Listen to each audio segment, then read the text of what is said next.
Coucou, j'espère que tu vas bien. Nous voilà dans une nouvelle vidéo tant attendue. Alors, le jury commun et le projet de fin de semestre. C'est un sujet que j'ai voulu traiter depuis un petit moment et je trouve que c'est la bonne occasion de le faire ce vendredi parce que normalement, la semaine prochaine, tu auras ton jury de fin de semestre, aussi appelé jury commun. Et ils vont te donner une note qui sera la dernière note de ce semestre qui va en quelque sorte décider de si tu vas valider le projet pour ce semestre, oui ou non. Après, ça dépend aussi des coefficients que les profs attribuent comparés aux autres projets que tu as pu concevoir durant le semestre. Mais en général, le projet de fin de semestre a un coefficient beaucoup plus important que les projets que tu as pu faire pendant le contrôle continu durant le semestre.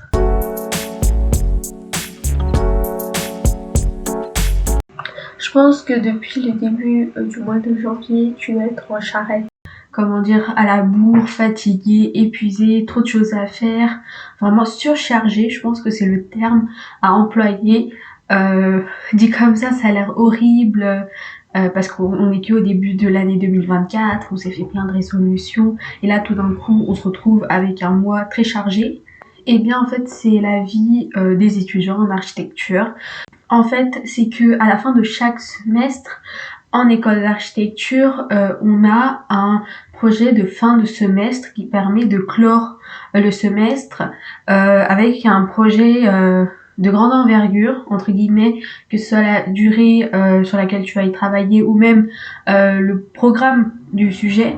C'est assez important et assez complexe. En fait, c'est un bilan de ton semestre, c'est-à-dire que ça permet de mettre en œuvre, de montrer tout ce que tu as appris durant le semestre, tout ce que tu as retenu, tout ce que tu es capable de faire. En fait, c'est juste pour montrer à tes profs, à ton jury que voilà, à la fin de tel semestre, je suis capable de donner ça, de produire ça, je suis capable de faire ça. C'est vraiment à ça que sert ce dernier exercice. Dans les grandes lignes, le premier semestre en école d'architecture débute vers septembre et se termine en février.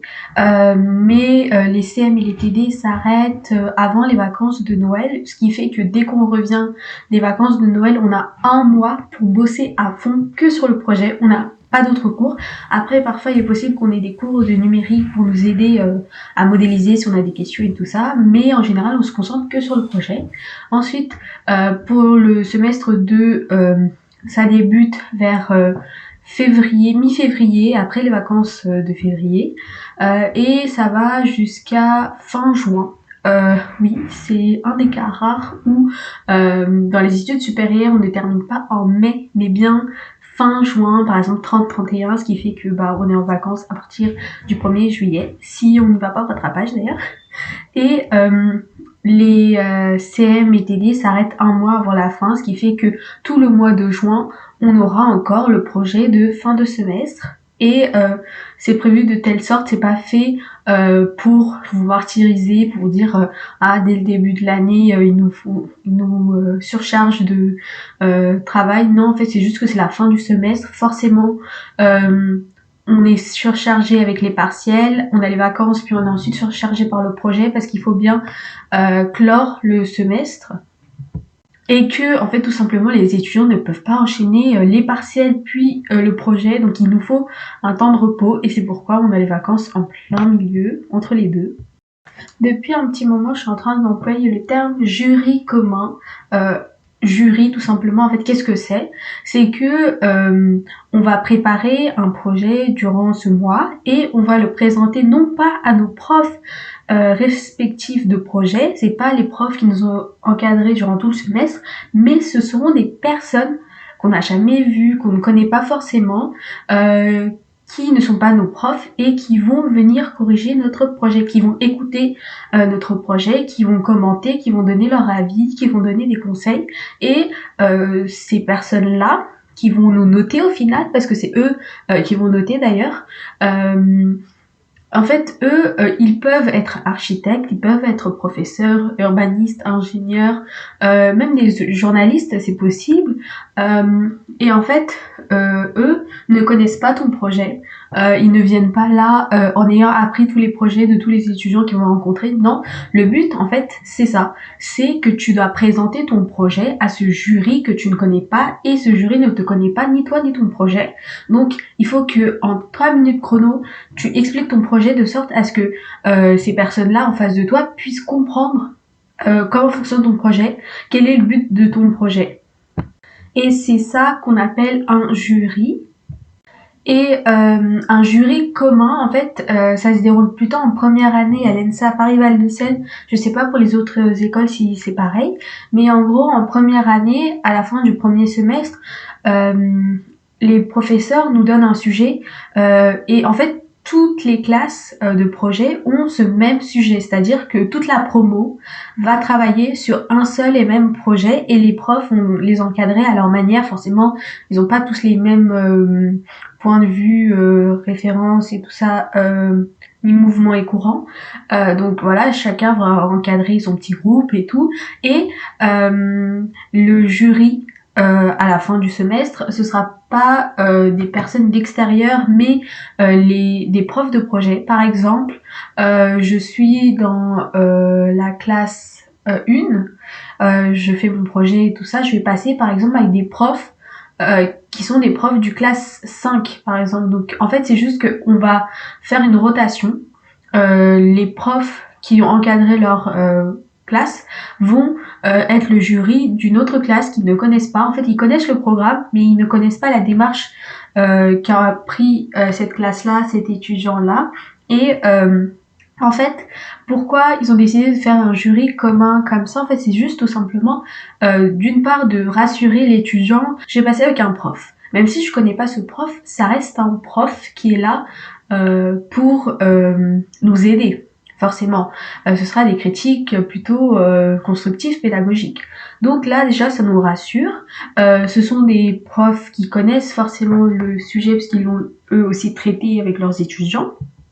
Donc ça permettra à eux de te faire des feedbacks en disant ah oui t'aurais dû expliquer mieux cet aspect du programme, t'aurais dû réfléchir à l'emplacement de tel ou tel truc, voilà. Donc vraiment c'est assez pédagogique et encadré. Après, l'avantage que personnellement j'ai trouvé, c'est que tout simplement on connaît les profs et forcément dans le groupe de la promo sur WhatsApp, on est là en mode ah moi j'ai tel prof, vous savez comment il est, est-ce que vous savez s'il est sévère, s'il est plutôt représentation et tout ça. Donc ça nous permet d'avoir un préavis sur le jury qu'on aura et le jury n'est pas tout de suite annoncé. Dès le début du projet, on nous l'annonce pas. C'est vraiment une semaine avant le jury qu'on nous annonce, voilà, votre jury sera composé de telle ou telle personne. Parce que, bah, en fait, tout simplement, de un, il n'y a pas d'utilité. Peu importe qui est votre jury, qui est la personne en face de vous, votre but est tout de même de présenter votre projet, que ce soit des professeurs, des architectes, des journalistes, le but étant qu'ils comprennent ton projet avec ce que tu leur dis et avec des planches et ta maquette. Au second semestre aussi, c'était des profs de l'école, mais après, tes professeurs de projet peuvent décider s'ils souhaitent accueillir des profs de projet de l'école ou s'ils souhaitent inviter des personnes d'extérieur qu'ils connaissent et qui pensent que ce serait bien d'avoir leur avis sur les projets des étudiants. Donc c'est aussi possible d'avoir des personnes de l'extérieur. Moi par exemple, au premier semestre, euh, j'avais comme jury l'un de mes profs de projet et un prof que je ne connaissais pas. Ce qui fait que il y avait un des deux qui connaissait mon projet, qui a suivi mon avancement, et l'autre qui ne connaissait pas. Donc il fallait que j'explique mon projet de zéro, mais tout en étant concise de sorte à ne pas y aller trop dans les détails parce que sinon mon prof allait tout simplement s'ennuyer et se dire bah je connais ça, raconte-moi quelque chose de nouveau. Et donc voilà, ça c'était mon jury commun du premier semestre. Au deuxième semestre, par contre, je n'ai pas fait de jury commun.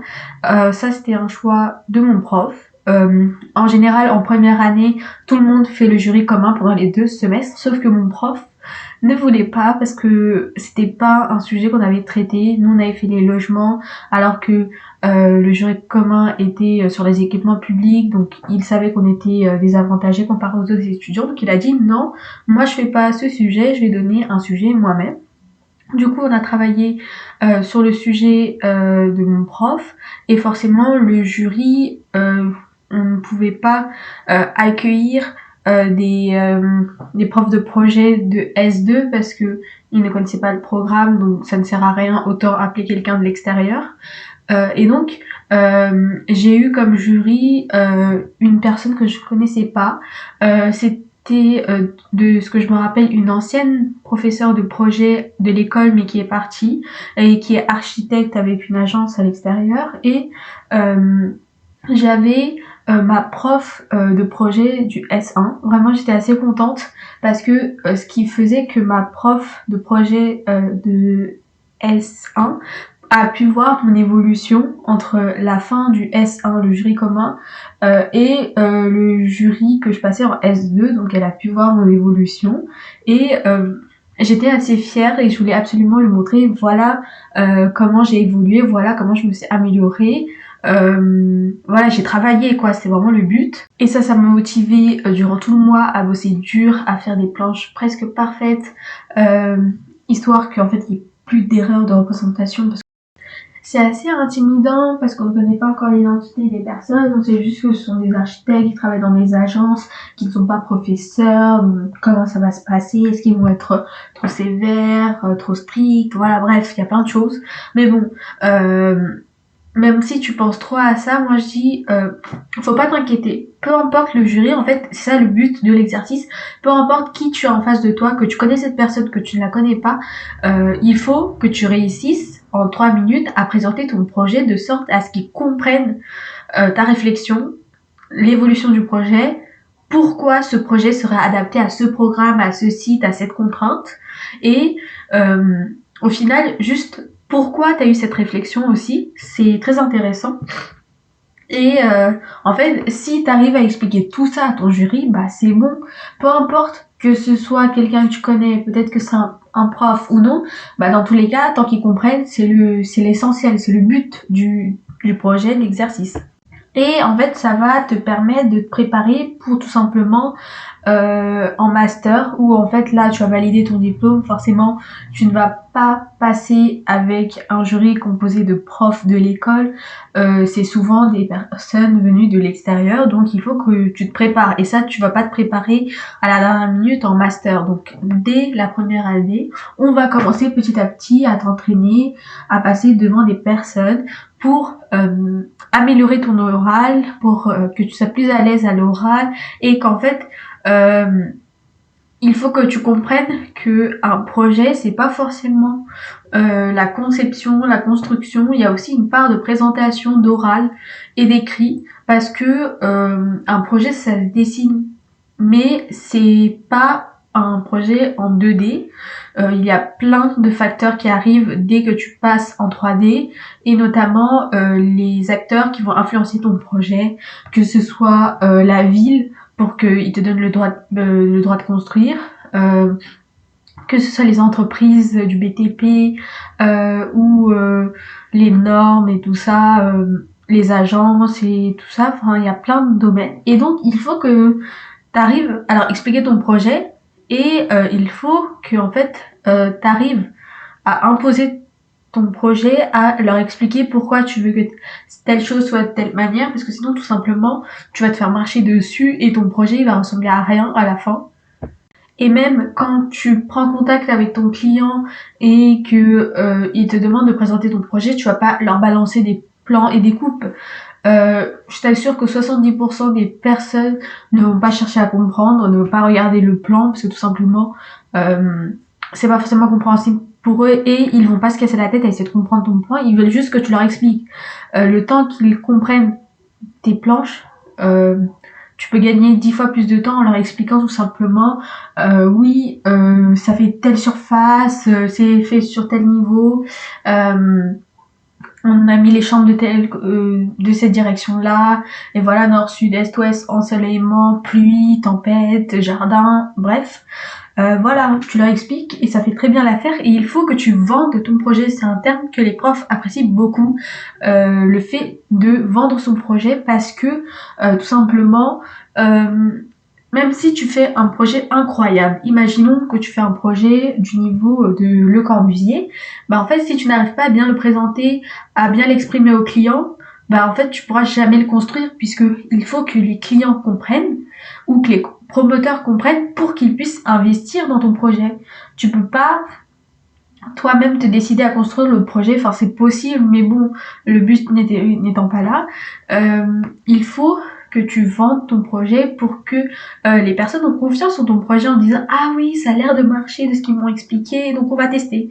Donc là après tu fais ton projet, donc là une fois que le projet est terminé, là en fait on va reconnaître ton projet du niveau de Le Corbusier, alors qu'avant forcément ils vont pas chercher à comprendre, parce que tant que ce n'est pas construit, tant que ce n'est pas écrit quelque part dans un livre, bah en fait c'est pas pris en considération.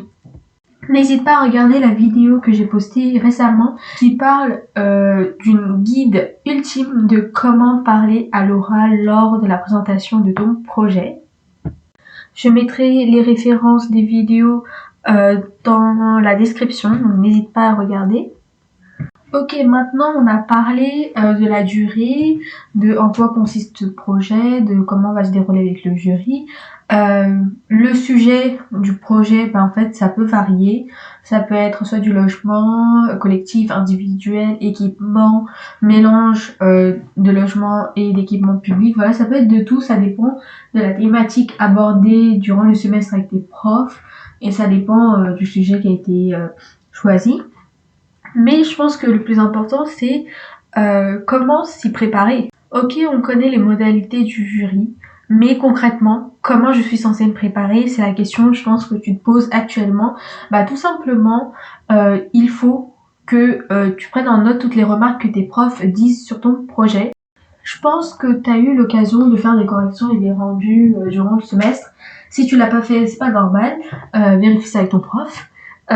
Mais voilà, en général, on a dû faire ça. Bah, en fait, c'est la même chose. Le jury de fin de semestre, c'est en gros un énorme rendu qui va clore ton semestre et qui aura un coefficient beaucoup plus important que les rendus que tu as fait précédemment.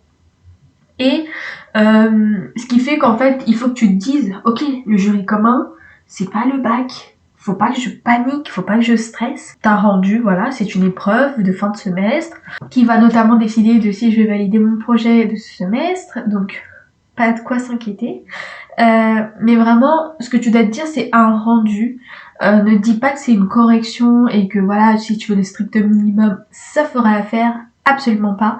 Il faut que la barre soit haute, plus haute que ce que tu faisais pendant le rendu, parce que là, c'est le bilan global de tous tes rendus que tu as fait durant tout le semestre. Donc, t'imagines le niveau que tu dois atteindre. Mais il faut pas trop se mettre dans la pression, parce que plus tu stresses, plus tu vas te dire que ouais, mon projet ça le fait pas et tout ça, c'est trop simple et tout ça, donc tu vas te questionner, ça va te faire perdre du temps pour rien et bêtement. Donc dis-toi juste, ok, pendant tous ces rendus là, je me suis préparée à fond. Bon là, il faut que je mette les bouchées doubles, et il faut que au moins, j'ai une qualité de présentation et une qualité de mes planches et de ma maquette égale, strictement égale, pas inférieure mais supérieure, oui c'est possible, strictement égale au rendu que j'ai fait précédemment.